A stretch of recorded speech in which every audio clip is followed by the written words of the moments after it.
Meantime, inyong marinig si Mike na magbabalita hinggil dito sa peking pirma.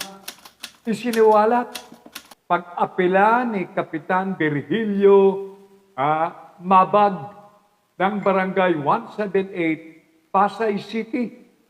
Dito sa 6 months suspension, umani ng kontrobersiya.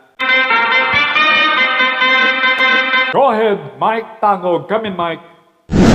Umapila si Barangay Captain Virgilio Mabag ng Barangay 178 Pasay City laban sa ipinataw na 6 na buwang suspensyon na nag-ugat sa reklamong inihain ni Mr. Rodrigo Arevalo kaugnay ng abuse of authority at grave misconduct sa ilalim ng RA 7160. Ang reklamo ay sinamahan na mahigit 100 pirma ng mga residente.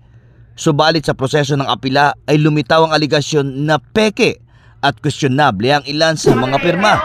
May mga peke, oh. Oo nga. Para-pareho ang pirma, oh. May nagpirma lang. Biruin mo kung lahat ito. Halata, the same. The same ang trend. Nanilulungan lang, no? Ano na yan? Isigyor yung pinapakain natin ka? Kaya siya pala ang mga pinapapirma dyan. Ayon sa legal team ng Reforma ng Bayan, may mga pangalan sa listahan na itinangging pumirma. May pumanaw na at maging may sakit ito, bagay na di na kayang pumirma.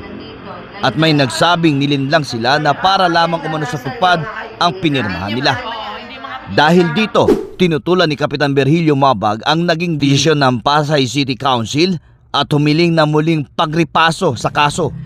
Sa tulong ng Reforma ng Bayan, nagsumiti siya ng compliance letter sa DILG Main Office sa Quezon City at umapila rin siya sa Office of the President sa Malacanang upang hilingin ang patas na investigasyon.